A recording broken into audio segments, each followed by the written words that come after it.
Good morning students. Myself doctor Vishal Tiwari. और आज का जो हमारा वीडियो का टॉपिक है वह है मिर्ज़ा राजा जयसिंह। लास्ट वीडियो में हम लोगों ने मानसिंह का जो था उसके बारे में जाना था और मानसिंह के करीब 4 वीडियो बने थे, ठीक है, क्योंकि राजा मानसिंह का कार्यकाल काफ़ी लंबा रहा था और उसके ने भी करीब 2 राजाओं का शासन देखा रखा था, अकबर, जहांगीर का, ठीक है।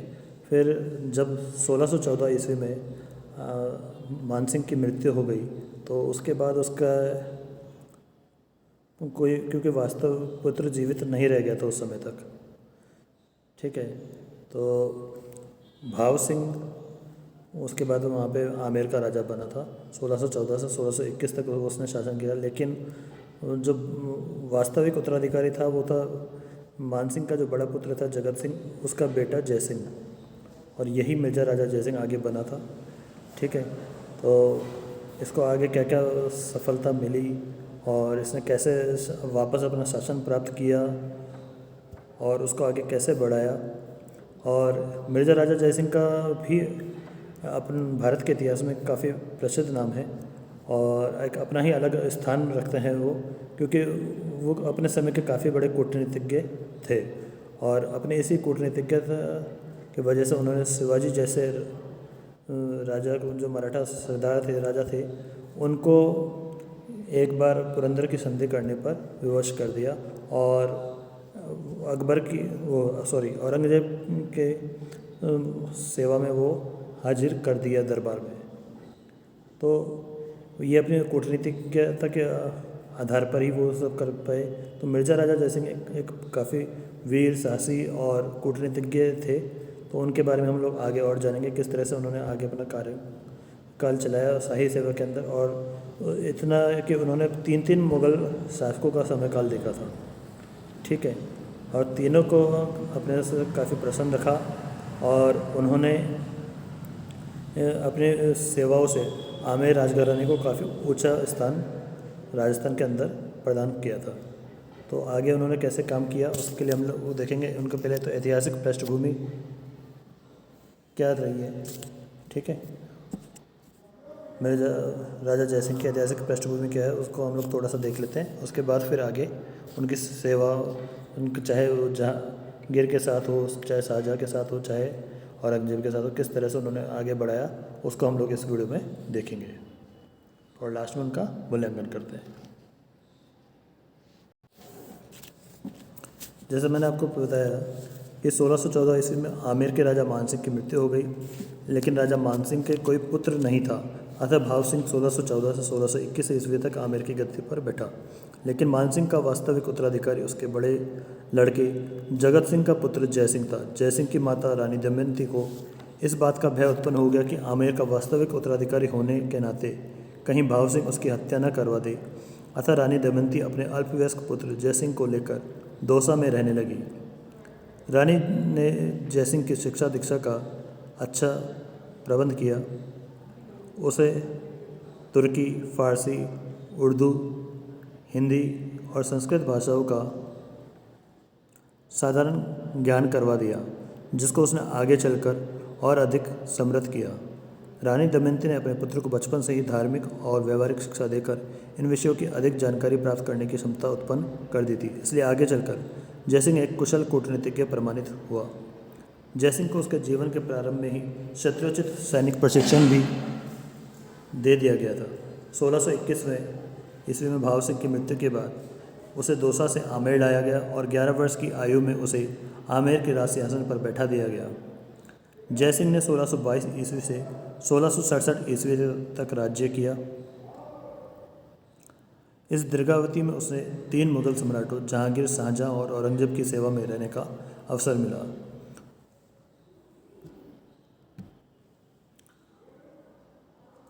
यह जयसिंह की वीरता, योग्यता और कुशल कूटनीतिज्ञता का ही परिणाम था कि जयसिंह के कार्यकलापों से आमेर राज्य उच्च राज्यों की श्रेणी में आ गया। अब है मिर्ज़ा राजा जयसिंह और जहांगीर। आमेर की गद्दी पर बैठते ही मुगल सम्राट जहांगीर ने जय सिंह को 3000 जात व 1500 सवारों का मनसबदार बनाकर उसे सम्मानित किया। जहांगीर ने सर्वप्रथम उसकी नियुक्ति दक्षिण में मलिक अंबर के विरुद्ध की। मलिक अंबर मुगलों के विरुद्ध अहमदनगर राज्य की रक्षा कर रहा था। मलिक अंबर के विरुद्ध जय सिंह ने अपने अदम्य साहस और रण कौशल का परिचय दिया। तत्पश्चात उसने 1625 ईस्वी में दलेल खां पठान के विरुद्ध भी भेजा, जहां जय सिंह ने शत्रु को परास्त कर अपूर्व ख्याति अर्जित की और उसे समय समय पर सम्राट द्वारा सम्मान मिलता रहा। अब है मिर्जा राजा जयसिंह और शाहजहाँ। शाहजहाँ के शासनकाल में भी जयसिंह ने बड़ी निष्ठा और वीरता से सम्राट की सेवा की। प्रारंभ में सम्राट ने उसे 4000 का मनसबदार बनाकर उसे सम्मानित किया और उसे जाटों के विद्रोह को दबाने भेजा। जाटों को उपद्रव दबाने में उसे 6 सप्ताह लग गए, परंतु उसने इसमें पूर्ण सफलता प्राप्त हुई। बुरहानपुर में रहते हुए उसने 2 वर्ष तक शत्रु सेनाओं को दबाए रखा, परंतु जब खाने जहाँ ने विद्रोह कर दिया तब जयसिंह सम्राट के पास अजमेर चला आया। यहाँ जब 1629 ईस्वी में उज्बेकों के विद्रोह की सूचना मिली तब जयसिंह को उत्तर पश्चिमी सीमांत प्रांत में भेजा गया। जयसिंह को यहाँ भी सफलता मिली, उसने विद्रोहियों को खदेड़ दिया। उसकी इस सफलता से उसे ख्यातिमान सैनिक नेता स्वीकार किया जाने लगा। 1630 ईस्वी में उसके पद में वृद्धि कर दी गई तथा उसे खाने जहां लोधी के विरुद्ध एक विशाल सेना के साथ संयुक्त सैन्य अधिकारी के रूप में भेजा गया। दक्षिण के इस अभियान में यद्यपि कई कछुआ राजपूत मारे गए, परंतु जयसिंह के युद्ध कौशल की धाक जम गई। 1631 ईस्वी में जयसिंह ने पुनः हरावल में रहते हुए खाने जहां का मुकाबला किया और शत्रु को भागने के लिए विवश कर दिया। भागते हुए शत्रु का जयसिंह ने अदम्य साहस से पीछा किया। यद्यपि मुगलों ने अहमदनगर के दौलताबाग पर कब्जा कर लिया था, किंतु बालाघाट का प्रदेश अभी भी मराठा सरदार शाहजी भोसले के अधिकार में था। शाहजी भोसले परेंडा के दुर्ग से मुगलों का विरोध करता रहा। अतः 1634 ईस्वी में परेंडा के दुर्ग का घेरा डालने के लिए सुजा की अध्यक्षता में एक सेना भेजी गई। तब प्रमुख मोर्चे पर लड़ने के लिए जयसिंह को ही तैनात किया। जयसिंह ने मुगल सेना के आगे बढ़ने की व्यवस्था को बनाए रखने में अपने प्राणों की बाजी लगा दी। इस अवसर पर रात्रि के हमले में शत्रु दल को छकाने में उसने अपूर्व युद्ध कौशल का परिचय दिया, परंतु इन दुर्गम घाटियों में मुगलों के लिए रसद भेजना कठिन हो गया, जिससे घेरा उठाना पड़ा। तत्पश्चात शाहजी भोसले ने दौलताबाद के मुगल थाने को घेर कर मुगल सेना को अस्त व्यस्त करना आरंभ कर दिया। जयसिंह ने पहले की तरह ही मराठों का डटकर मुकाबला किया। शाहजी ने छापामार पद्धति से मुगल सेनाओं को परेशान करना आरंभ कर दिया। तब जयसिंह ने इसी पद्धति का सहारा लेते हुए मराठा रसद को रोकने में सफलता प्राप्त की, जिससे 3000 सैनिक और 800 बैल मय रसद के जयसिंह के हाथ लगे। मुगल सम्राट जयसिंह के साहसी कार्यों से बड़ा प्रभावित हुआ और उसकी मनसब बढ़ाकर 5000 कर दी।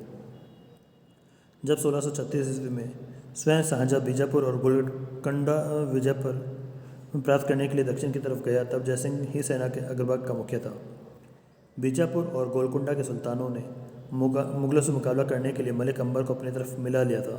शाहजहाँ ने देखा कि जहां बीजापुर की सेनाएं मुगल सेनाओं के आगे बढ़ने के प्रयत्नों को विफल कर रही थी, वहाँ जयसिंह बड़ी दृढ़ता से उनके प्रयत्नों को विफल करने में लगा हुआ था। इसी प्रकार जहाँ गौड़ प्रदेश के अभियान में मुगलों की विजय अनिश्चित दिखाई दे रही थी, वहाँ जयसिंह ने अपनी सूझबूझ से मुगलों की विजय संपन्न करवाई। जयसिंह की इन सेवाओं से प्रसन्न होकर सम्राट ने जयसिंह की पदवृद्धि की, बहुमूल्य पुरस्कारों से सम्मानित किया तथा जागसू और अजमेर उसे देकर उसके राज्य के हिस्सा बना दिए। दूसरे ही वर्ष जयसिंह को सुजा के साथ कंधार की तरफ भेजा गया।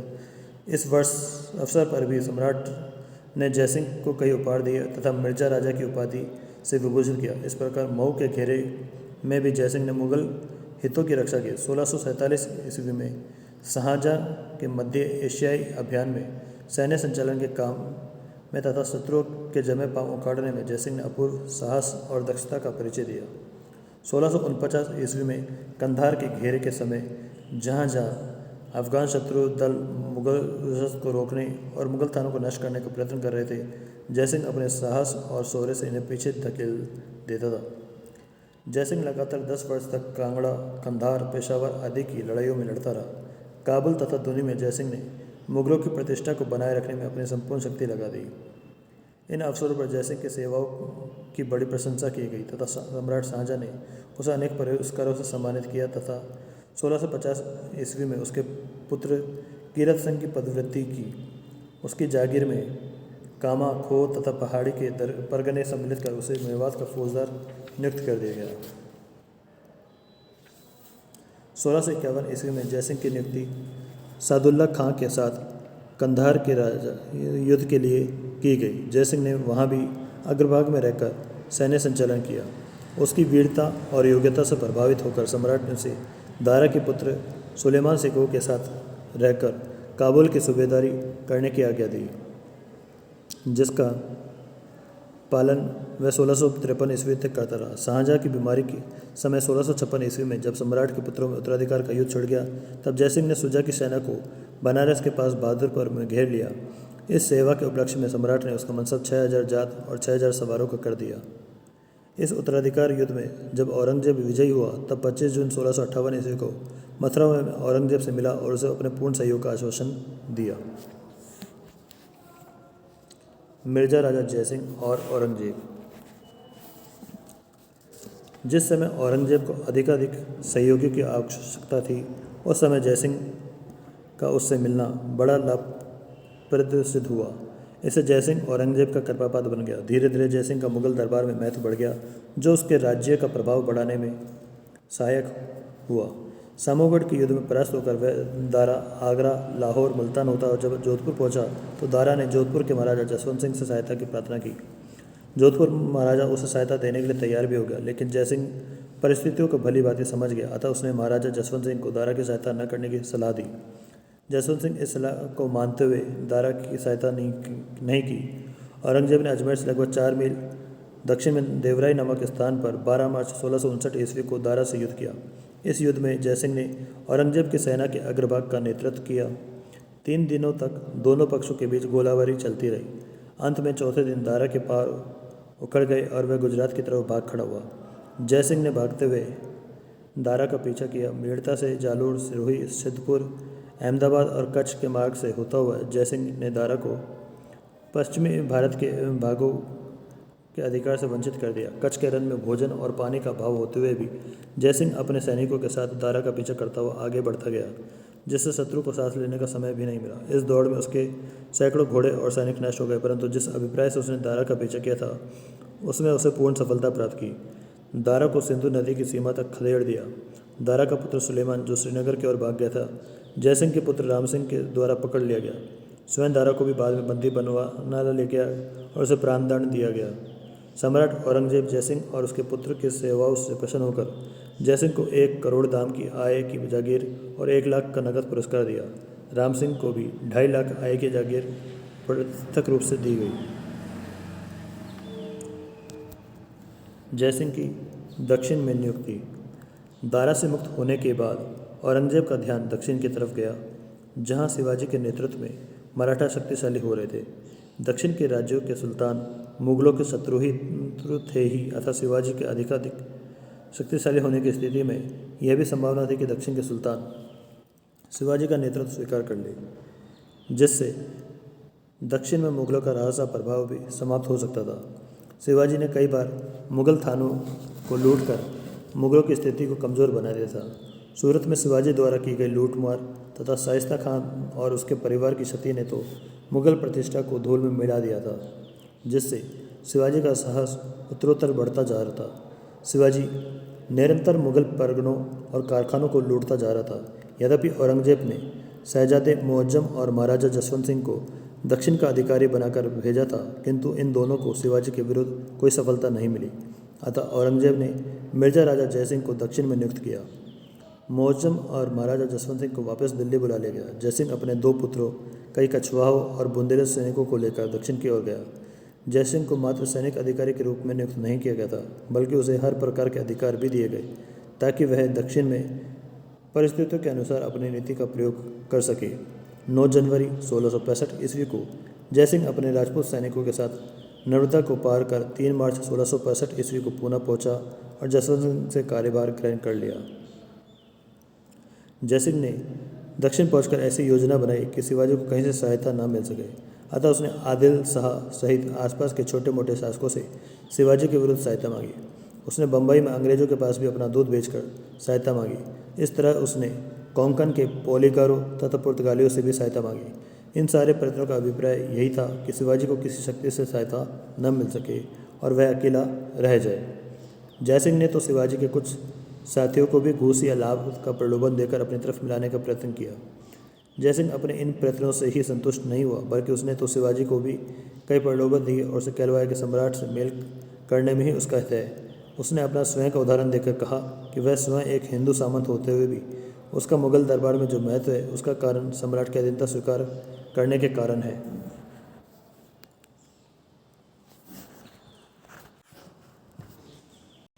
अब है पुरंदर का घेरा।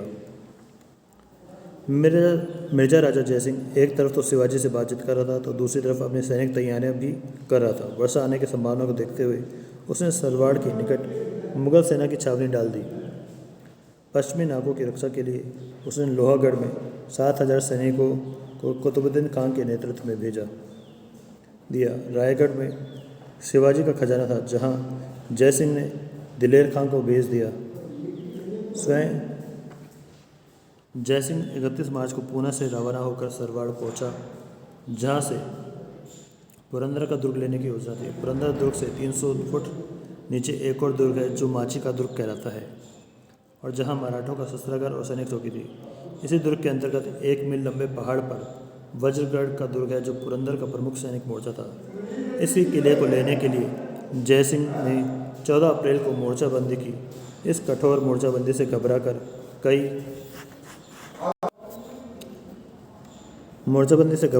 मराठों ने आत्मसमर्पण कर दिया। इसी समय जयसिंह ने दाऊद खां के नेतृत्व में 6,000 सैनिकों को आसपास की खेती, पशु और बस्ती को नष्ट करने भेज दिया ताकि शिवाजी को आसपास से आर्थिक सहायता न मिल सके। इसके साथ ही उसने माची पर गोलीबारी आरंभ कर दी तथा वहां की नाकेबंदी को ध्वस्त कर दिया। यद्यपि मराठों ने बड़ी बहादुरी से मुगल सेना का मुकाबला किया, किंतु मुट्ठीभर मराठी विशाल शाही सेना से कब तक मुकाबला कर सकते थे। इस युद्ध में मराठा वीर मुरारबाजी मारा गया, लेकिन इससे मराठा हतोत्साहित नहीं हुए। मराठा सैनिक लगभग 2 माह तक युद्ध करते करते थक चुके थे। आसपास की खेती और बस्तियां नष्ट हो चुकी थी। शिवाजी ने देखा कि इन परिस्थितियों में संघर्ष जारी रखना आत्महत्या के समान होगा, अतः उसने अपने आदमियों को जयसिंह के पास भेजा और स्वयं उससे मिलने का प्रस्ताव किया। शिवाजी और जयसिंह के बीच संवादों का आदान प्रदान होता रहा, लेकिन जयसिंह शिवाजी से तब तक मिलना नहीं चाहता था जब तक कि शिवाजी पूर्ण आत्मसमर्पण न कर दे तथा अपने दुर्ग उसे न सौंप दे। परंतु जब उसके विश्वस्त ब्राह्मणों ने जाकर जयसिंह से शपथपूर्वक कहा कि शिवाजी किले के बाहर आ गए हैं और वह मुगलों की अधीनता स्वीकार करना चाहते हैं, तब जयसिंह ने भी शिवाजी के प्राण और सम्मान की रक्षा का वचन दिया। जयसिंह ने शिवाजी को यह भी कहलवाया कि यदि वह सम्राट की अधीनता स्वीकार कर लेगा तो उसे मुगल व्यवस्था में उचित सम्मान दिलवा देगा। पुरंदर की संधि। जब जयसिंह का संदेश शिवाजी के पास पहुंचा, तब 11 जून 1665 ईस्वी को शिवाजी अपने 6 ब्राह्मण सलाहकारों के साथ पालकी में बैठकर जयसिंह से मिलने उसके शिविर में आया। इस समय की उपलब्ध मूल सामग्री से स्पष्ट ज्ञात होता है कि जयसिंह ने शिवाजी को अपनी छाती से लगाया और अपने पास बैठाया। शिवाजी ने अपनी भूलों के लिए क्षमा याचना की और भविष्य में सद्व्यवहार का आश्वासन दिया। शिवाजी अपने कुछ दुर्ग मुगलों को देने के लिए तैयार हो गया। जयसिंह शंकालू औरंगजेब की मनोवृत्ति जानता था, अतः उसने शिवाजी को दिलेर खान के पास बातचीत के लिए भेज दिया ताकि औरंगजेब को संदेह का अवसर ही न मिल सके। दिलेर खान ने भी शिवाजी को धीरज दिलाया तथा उसकी कमर में तलवार बांधकर उसे सम्मानित किया और उसे पुनः जयसिंह के पास भेज दिया। जयसिंह और शिवाजी के बीच हुई वार्ता के बाद दोनों के बीच जून 1665 ईस्वी में एक संधि हो गई, जिसे पुरंदर की संधि कहा जाता है। संधि के अनुसार शिवाजी ने अपने 35 किलो में से 23 किले मुगलों को सौंप दिए। फलस्वरूप 40 लाख रुपए आय के भूभाग शिवाजी से ले लिए गए। 12 छोटे छोटे दुर्ग शिवाजी के पास ही रहने दिए गए। शिवाजी के पुत्र संभाजी को मुगल सेवा में 5,000 का मनसबदार बनाया जाएगा तथा शिवाजी को दरबारी सेवा से मुक्त रखा जाएगा। आवश्यकता पड़ने पर शिवाजी को जब कभी मुगल सेवा के लिए निमंत्रित किया जाएगा, शिवाजी मुगल सेवा में उपस्थित होगा। शिवाजी ने यह भी सुझाव दिया कि यदि कोंकण में 4 लाख खून वार्षिक के प्रदेश तथा बालाघाट में 5 लाख खून का शुल्क बादशाह उसे देना स्वीकार करके तथा मुगलों द्वारा बीजापुर विजय के बाद भी ये प्रदेश उसके अधिकार में रहने दिए जाए तो वे बादशाह को 40 लाख खून 13 वार्षिक किस्तों में अदा कर देगा। शिवाजी ने मुगलों की अधीनता स्वीकार कर ली। संधि की उपयुक्त शर्तों के अनुसार 12 जून 1665 ईस्वी को शिवाजी ने पुरंदर का किला मुगलों के अधिकार में सौंप दिया तथा सभी मोर्चों पर युद्ध बंद कर दिया।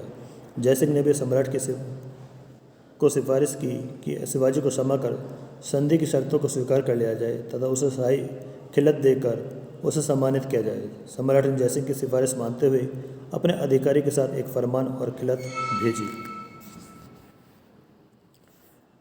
इस वीडियो में हम लोग यहीं तक पढ़ेंगे क्योंकि मिर्ज़ा राजा जयसिंह का भी वीडियो थोड़ा लंबा है, तो इसे हम लोग नेक्स्ट वीडियो में कंप्लीट करने की कोशिश करते हैं।